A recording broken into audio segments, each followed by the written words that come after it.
The fire is smaller tonight. Not weak, just smaller. Some fires don't need to climb high to keep a man warm. They know what they are doing. They eat the wood slowly, and the dark waits around them, patient as ever. You can hear the lake from here. If you keep quiet, not much. Just the little sound of water touching stones, back and forth, like someone thinking that same thought for a long time. That's how some memories are. They don't arrive loud. They come in small waves. There was a man I knew once who built boats. His name was Thomas Reed. People called him Tom when they were young, then Thomas when they grew older, then Mr. Reed when they wanted something from him. He lived near the north side of the lake, where the road bent through the pines and the houses stood far enough apart that people could pretend they liked privacy. His workshop sat behind his house. It was a long wooden shed with a crooked roof and 2 wide doors that opened toward the water. In summer, when the doors stood open, you could smell cedar shavings before you reached the path. In winter, smoke came from the little pipe chimney, and the windows glowed yellow, while the rest of the shore sat blue and cold. Thomas was not a talkative man. He had the kind of silence that made other people talk more than they meant to. He listened with his eyes lowered, and when he answered, he used fewer words than you expected. Not because he was rude, because he didn't waste rope tying up what was already still. He built rowboats, mostly fishing boats, small lake boats, nothing grand, nothing for rich men to show off. His boats were plain, strong, and balanced. They did not shine in a way that asked to be admired. They moved well in the water. That was what mattered to him. Pretty is for the dock, he used to say.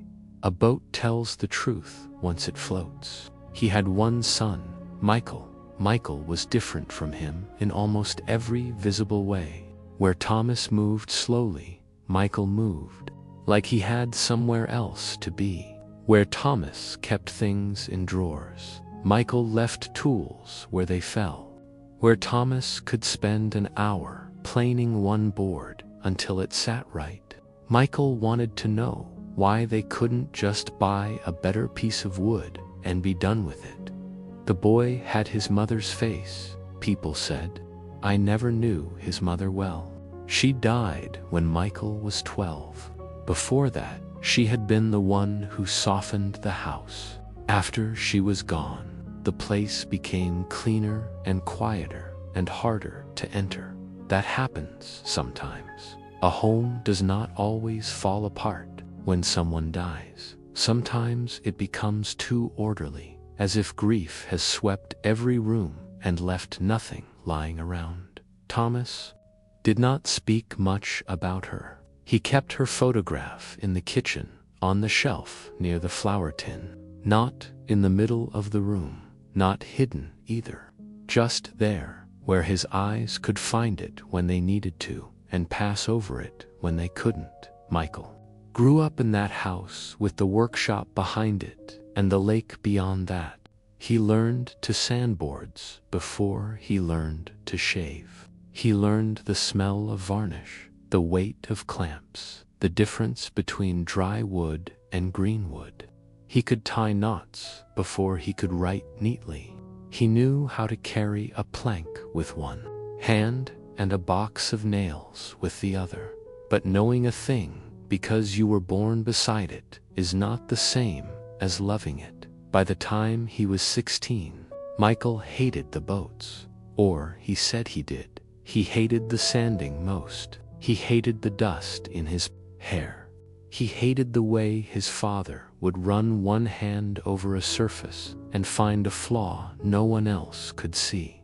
He hated starting over. He hated that Thomas could say, again, and make one word heavier than a whole lecture. I was around then because I worked summers at the supply yard near the lake. We sold rope, paint, nails, hooks, oars, lamp oil, whatever people needed to keep old things working. Thomas came in every few weeks with a list in his pocket. He bought slowly. He checked everything. He would hold a screw up to the light, like it might confess to being weak. Michael sometimes came with him, standing near the door, bored and restless. He would look at the road as if the road had promised him something. One afternoon, Thomas was choosing brass hinges. Michael stood by a stack of rope and kicked at the floor. Thomas said, without looking up, "Stop that." Michael stopped for 3 seconds and then started again. Thomas set the hinge down. "Michael." The boy looked at him. "What? Stop." Michael's face tightened. "It's a floor," Thomas said. "It's not yours." That was Thomas. He did not say, "Respect property." He did not say, "Behave yourself." He said the small true thing and let it stand there. Michael rolled his eyes and went outside. Thomas watched him through the window. His face did not change, but his hand stayed on the hinge a little longer than it needed to. I said, because I was young and thought every silence needed help. "He'll come around." Thomas looked at me. "Maybe," he said. Then he bought the hinges. The trouble between Thomas and Michael did not come all at once. It rarely does. It came in little refusals. Michael did not come to the workshop when called. Then he came late. Then he came and did poor work on purpose. Then he found excuses to be in town. Then one day he said he was done. I was there the day it happened, not inside the workshop, but close enough to hear voices. I had brought a delivery of cedar boards on a cart. The doors were open. The lake was bright and the wind kept pushing shavings across the floor. Thomas was fitting ribs into the frame of a new boat. Michael was supposed to be helping hold them in place. Instead, he stood near the workbench, arms crossed. "I'm not doing this forever," Michael said. Thomas did not look up. "No one said forever. You did. Every day you say it without saying it." Thomas kept working. "Hold this." "No." That made the room change. Thomas looked up. Then Michael's face was red, not from heat. I said no. Thomas stood still. The rib in his hand was bent and waiting. "Wood can wait longer than people can," Thomas said. "Then go." Michael laughed once, but there was no humor in it. "That's it," Thomas said. "If you won't work, go." Michael looked like he had expected a fight and been handed a door instead. That can make a young man angrier than shouting, "You don't care what I do." Thomas's jaw moved once. "I care," he said, double quotes. "No, you care about boats." Thomas looked down at the frame. "The boat is here." Michael stared at him. That was the wrong sentence. Maybe Thomas meant, "This is the work in front of us." Maybe he meant, "I don't know how to reach you except through this." Maybe he meant, "Stay." But what he said was, "The boat is here." Michael heard something else. He walked out. Thomas did not follow him. He stood in the workshop, one hand on the half-built frame, listening to his son's footsteps move across the yard, then down the path, then away. I did not know whether to enter or leave, so I stood with the cart handles in my hands like a fool. After a while, Thomas said, "Bring the boards in." So I did. That evening, Michael left home, not far at first. He stayed with a friend near town. Then he took work at the railway depot. Then he went south with a crew repairing tracks. Then letters came less often, and then they stopped. People talked as people do. Some said Thomas had been too hard. Some said the boy had been ungrateful. Some said boys need to leave. Some said a widower cannot raise a son properly alone. People enjoy making grief into an explanation they can hold. Thomas said nothing. He kept building boats. That was the first story, though I didn't know it then. The leaving story, the one people see from outside and think they understand. Years passed. The lake kept freezing and thawing. The workshop doors kept opening in spring. Thomas's hands grew rougher and slower, but his boats remained good, maybe better. There was less hurry in them, less compromise. He built one for the doctor, one for 2 brothers who fished before sunrise every Sunday, one for a woman whose husband had died and who said she wanted a boat small enough to row alone. Thomas measured her arm span before he built the oars. She cried when he gave them to her, which made him uncomfortable, so he told her the varnish needed another week to cure and escaped back into the workshop. Michael's name became something people did not say around him, not because Thomas forbade it, because silence can train a town. Once, his wife's sister came to visit. I saw her at the supply yard and later heard what happened from a neighbor. She told Thomas he should write to Michael. Thomas said, "I don't know where he is." She said, "You could find out." Thomas said nothing. She said, "He was a boy." Thomas looked at her then. "So was I once," he said. That was not an answer, but it was all she got. In truth, Thomas had tried to find him. Quietly, he asked a railway man. He sent a letter to an old address. It came back. He kept it in a drawer, under sandpaper and receipts. I saw it years later. The envelope was worn at the edges from being touched. That is something I learned late. Some men look proud from far away because they hide their reaching. The second story began with a storm. It was late October, the kind of month when the lake changes its mind quickly. Morning can be still and bright, and by afternoon the wind comes down hard from the hills, turning the water dark and sharp. People who know the lake watch the sky. People who don't learn too. There was a man named Ellis who owned a hunting cabin across the water. He was not from our town. He came weekends with friends and too much confidence. He had bought one of Thomas's boats second-hand from someone else and treated it badly, leaving it half pulled onto stones, letting rain gather in it, dragging it instead of lifting. Thomas once saw him scrape it over gravel and said, "That boat had a bottom when it left me." Ellis laughed because he thought it was a joke. That October, Ellis took the boat across with his younger brother and a boy of about 10. They meant to stay overnight. By evening, the wind rose. By morning, it was worse. Someone saw smoke from the cabin, but no boat at the dock. By noon, people were worried. By 2, they knew something had gone wrong. Ellis had tried to cross back before the storm settled. Maybe he thought the lake was smaller than it was. Maybe he was afraid of missing work. Maybe he believed fear was something other people had. Whatever his reason, he pushed out. The boat was found overturned near the reeds on the east side. His brother made it to shore. The boy did too, though barely. Ellis did not.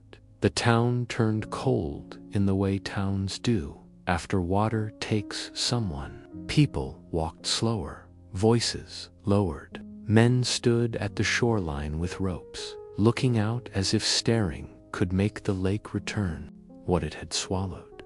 Thomas went down to the water without his coat buttoned.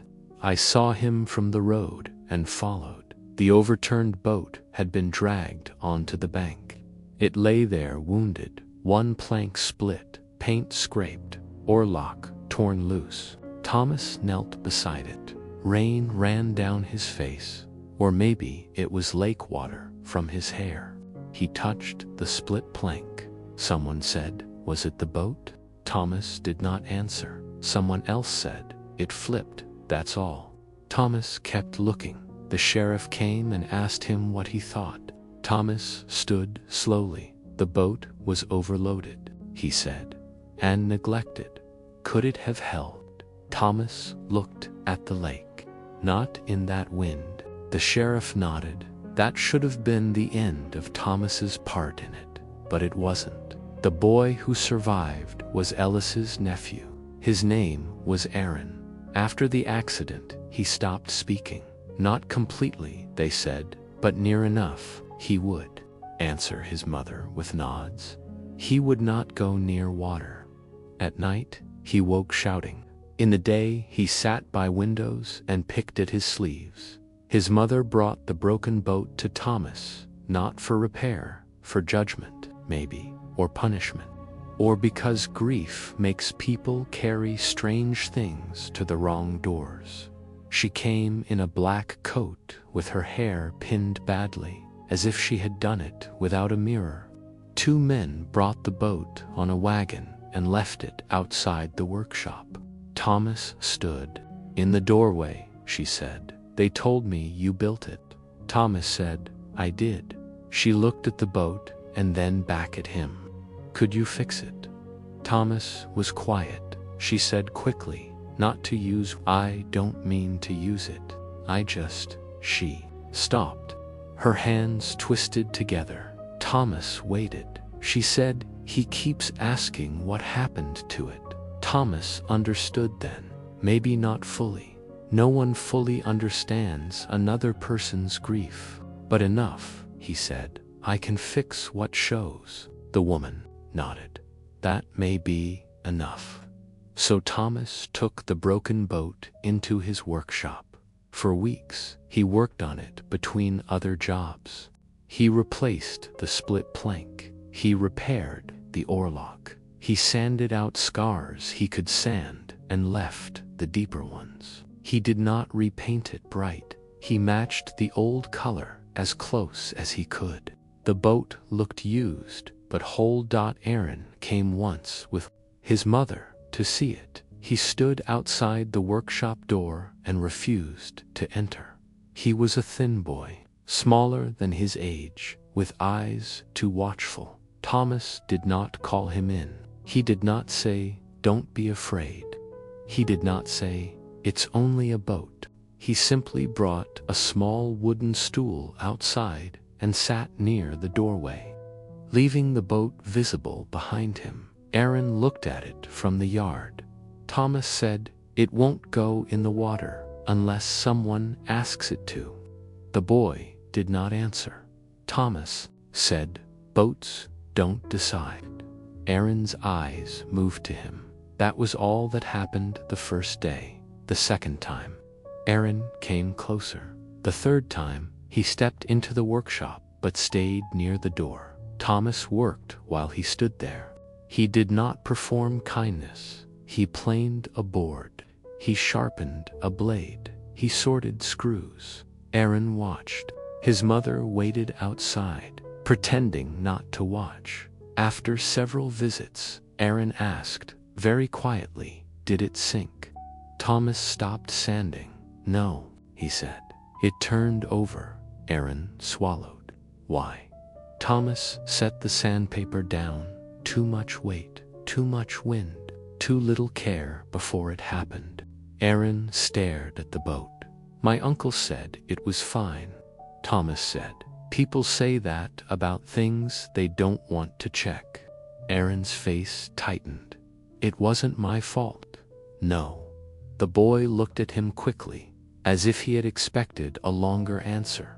Thomas said again, "No." Aaron began to cry then, but silently. Tears came down his face, while the rest of him stayed still. Thomas did not move toward him. He let the boy keep the dignity of not being held if he didn't want to be. After a while, Thomas handed him a clean cloth. Aaron took it. That was how it began. The second time Thomas taught someone in that workshop, Aaron was not like Michael. He did not resist by arguing. He resisted by disappearing inside himself. Thomas gave him small tasks. Hold this, pass me that, count these, sand here with the grain. Aaron obeyed carefully, as if any mistake might make the room flood. Thomas never hurried him.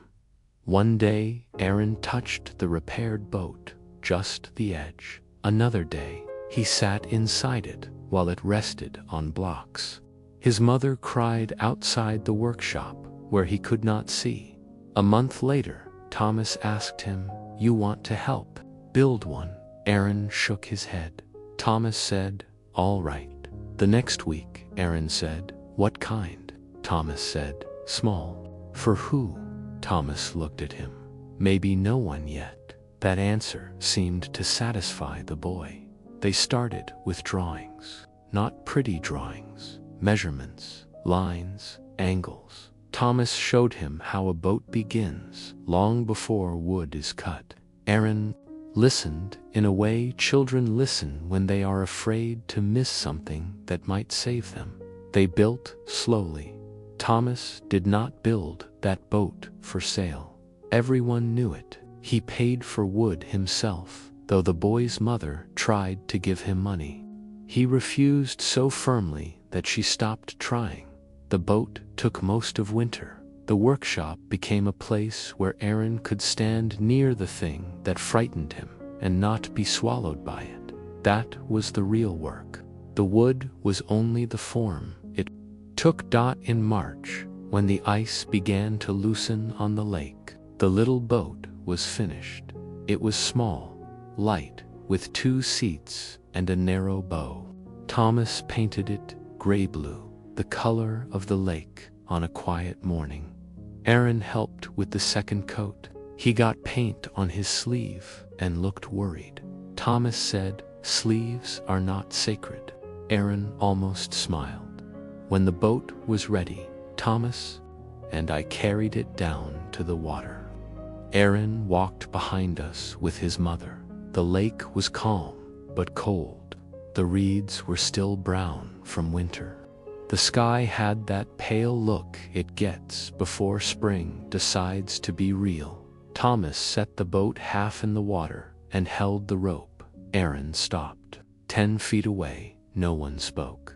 The boy's mother looked like she might ask him to try, but Thomas raised one hand slightly, and she stayed quiet.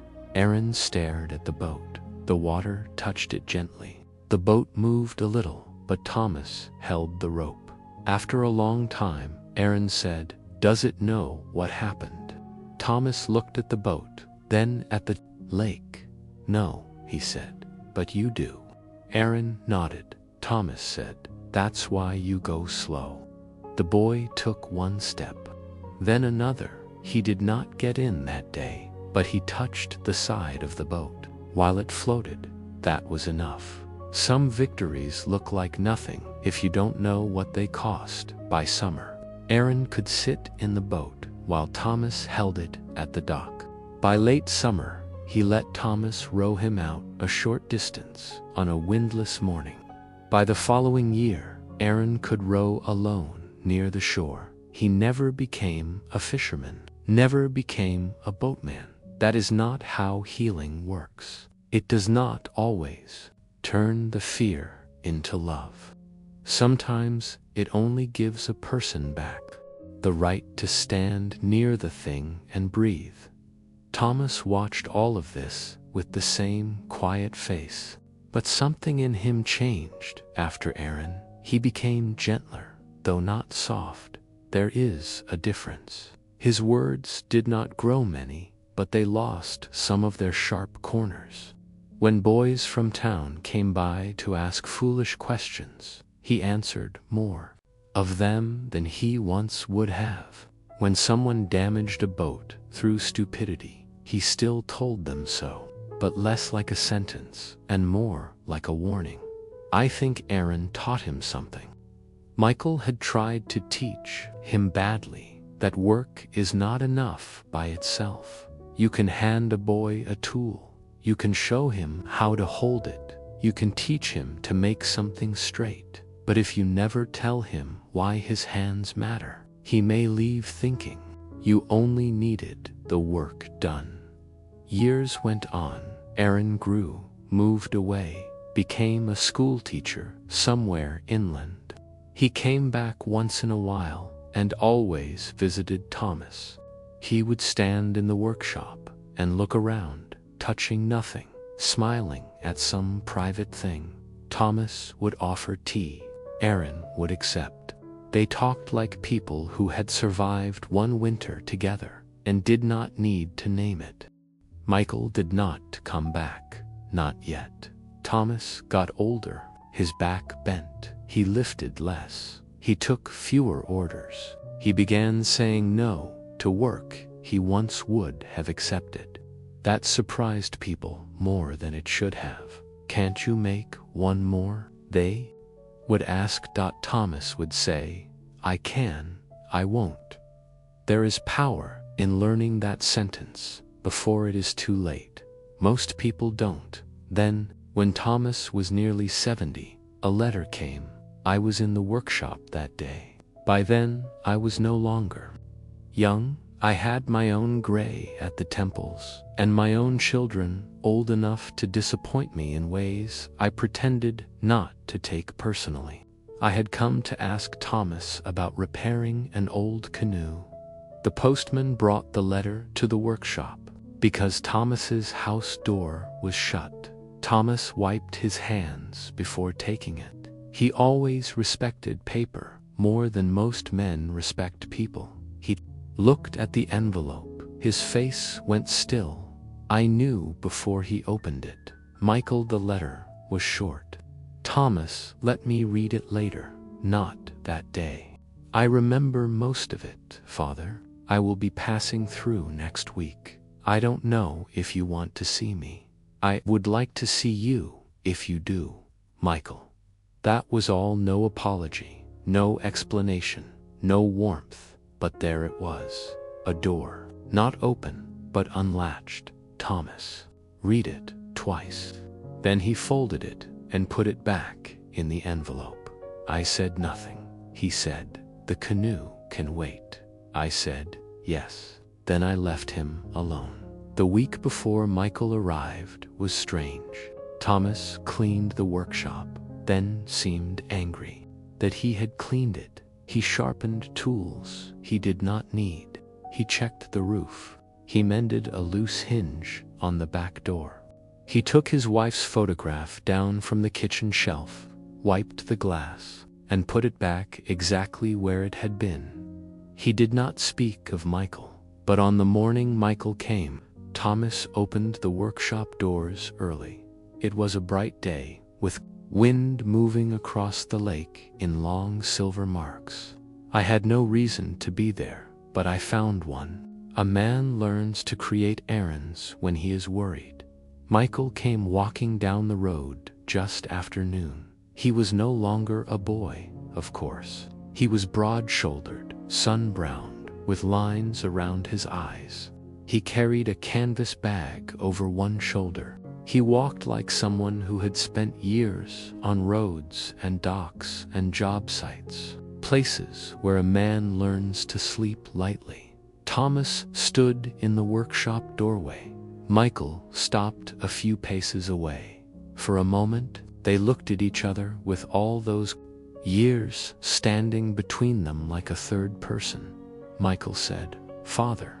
Thomas said, "Michael." That was their embrace. Michael looked past him into the workshop. "Still smells the same." Thomas said, "Wood does that." Michael nodded. He stepped inside. He touched the edge of the workbench, not casually, carefully, as if touching it too fast might wake something. Thomas watched him. Michael said, "You kept it." Thomas said, "It's a bench." Michael almost smiled. "Right?" They drank tea at the small table near the stove. I left before that, though I wanted badly to stay. Some rooms are not yours, even if you care about everyone inside them. Later, Thomas told me some of what they said. Not all. Enough. Michael had worked many jobs: rail lines, warehouses, docks, a boatyard by the coast, though he said that part quickly, as if ashamed. He had married once, and not well. No children. He had hurt his back one winter, and learned that a man who leaves every place before it knows him may one day have nowhere to recover. Thomas listened. At some point, Michael said, "I thought you'd write." Thomas said, "I didn't know where." Michael said, "You could have found out." Thomas looked at him for a long time. "Yes," he said. That one word did more than any defense could have. Michael looked down at his cup. "I could have written too," he said. Thomas said yes. There they were, two men with two yeses. Sometimes that is as close as people get to forgiveness at first. Michael stayed 3 days. He slept in his old room. The bed was too small. The window still looked toward the lake. His mother's photograph was still on the kitchen shelf. On the second morning, Thomas found him standing in front of it. Michael said, "I don't remember her voice right anymore." Thomas stood beside him. "No," he said. "That goes." Michael's face tightened. "Do you?" Thomas looked at the photograph. "Some days," Michael nodded. That was grief meeting grief after years of pretending they had carried different things. On the third day, Michael came into the workshop while Thomas was fitting a new seat into a boat. He stood watching for a while. Thomas said, "Hand me the clamp." Michael handed it to him. Thomas set it, tightened it, checked the line. Michael said, "You still do it slow." Thomas said, "It still needs doing slow." Michael leaned against the bench. "I hated that." "I know. I thought you were just trying to keep me there." Thomas kept his eyes on the boat. "I was." Michael went quiet. Thomas said, "But I didn't know how to say that." There are sentences that arrive 20 years late and still shake the room. Michael turned his face away. Thomas tightened the clamp a little more, though it did not need tightening. Michael said, "I might stay a while." Thomas stopped, moved outside. A gull called once and was gone. Thomas said, "There's work." Michael gave a short laugh. "That your way of saying yes?" Thomas looked at him. "Yes," he said. So Michael stayed, not easily. People like the clean version of return. A man comes back, father and son, forgive. The workshop fills with warm light, and all old wounds close like doors. That is not how it was. Michael was grown now, with his own habits and pride. Thomas was old, with his own habits and pride. They argued over methods, over prices, over how much to charge, over whether to use newer materials, over whether customers cared about balance or only paint. Some days, Michael walked out to the dock and stood there until his anger cooled. Days Thomas went into the house and did not come back until morning, but Michael stayed. That mattered more than peace. They began building one boat together, not for a customer, for no one at first. It was Thomas's idea, though he pretended it was practical. "There's enough cedar left," he said. Michael looked at the stack. "For what? A boat? We don't have an order." Thomas shrugged. "Then no one can complain." That boat became the third story. It took them nearly a year. They worked on it between paid jobs, between storms, between arguments, between silences. It was larger than Thomas's usual rowboats, but not too large.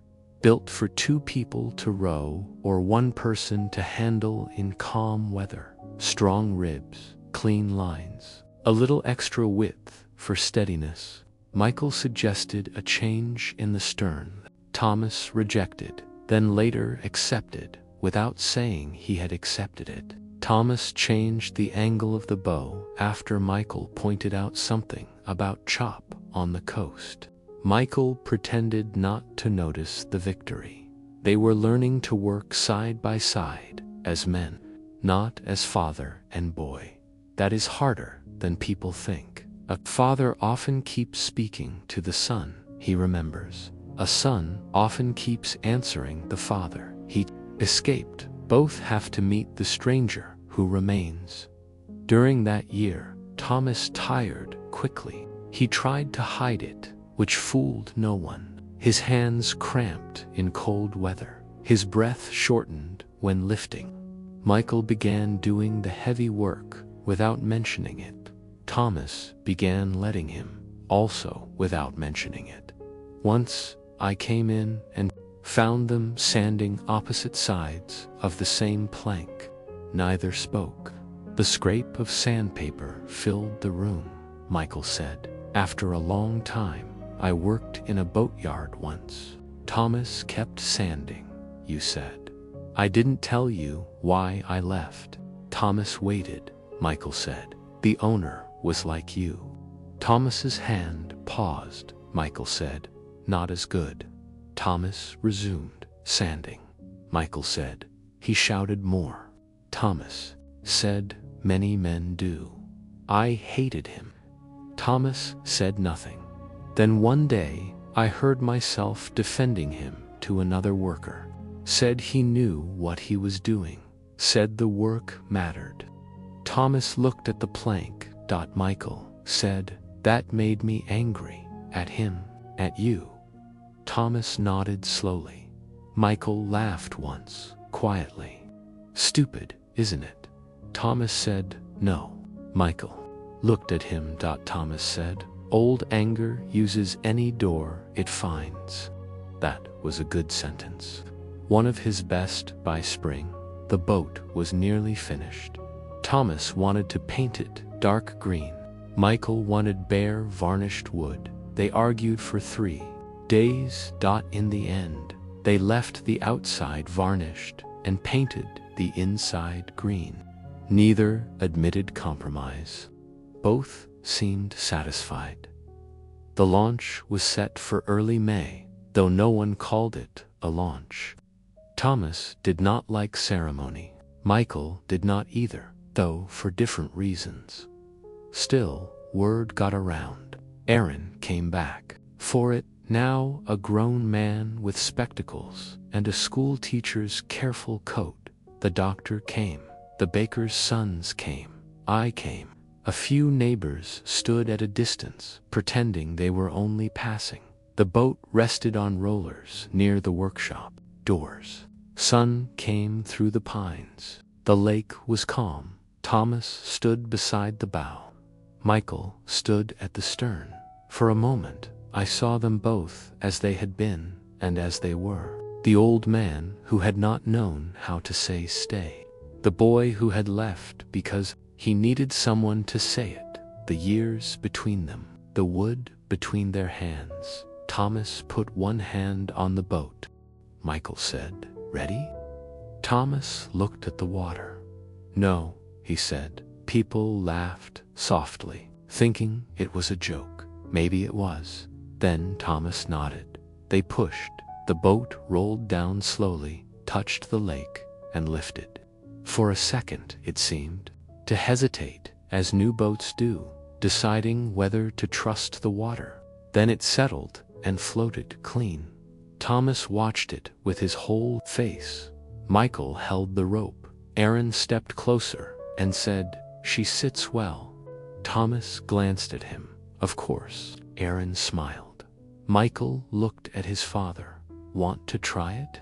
Thomas's first instinct was to refuse. You could see it. The body gets old before pride does. He looked at the boat, looked at the lake, looked at the people watching. Then he said, "Help me in." Michael did, carefully, not making a show of it. He held his father's arm as Thomas stepped into the boat. Thomas lowered himself onto the seat. Michael got in across from him and took the oars. "No," Thomas said. Michael paused. Thomas held out his hands. Michael looked at them. They were bent, stiff, not strong enough for long rowing. Still, he gave him the oars. Thomas set them in the locks. The boat rocked gently. Everyone on shore stood quiet. Thomas pulled once. The boat moved. Not far. Not fast. Once. Then he handed the oars back to Michael. Michael rowed them out a little way. The lake accepted the boat. The varnished wood caught the light. The green inside looked deep and calm. They sat out there for several minutes, father and son, saying nothing that we could hear. When they came back, Thomas was tired, more than tired. Michael helped him out, and this time Thomas leaned on him without pretending otherwise. That evening, after everyone left, the two of them sat in the workshop with the doors open. The boat was tied at the dock. The lake darkened. The air smelled of pine and varnish and water. Thomas said, "It's yours." Michael looked at him. The boat, the shop. Michael did not answer. Thomas said, "The boat too, if you want it." Michael looked toward the dock. "I don't know if I deserve either." Thomas breathed slowly. "No one deserves wood," he said. "You shape it or you don't." Michael laughed under his breath, but his eyes were wet. Thomas said, "I should have asked you to stay." Michael looked at him. Thomas kept his eyes on the lake. "I thought giving you work was the same thing." Michael swallowed. "I should have told you I wanted you there." "The room was quiet," Michael said. "I wanted you to." Thomas nodded. That was the apology. Not perfect, not complete, but real. Thomas died before the next winter. He did not die in the workshop. He died in the house, in the room that had become too orderly after his wife was gone. Michael was with him. That mattered. Aaron came for the funeral. So did half the town. The last boat sat tied at the dock that day, moving gently in the gray water. After the burial, Michael went down to the lake alone.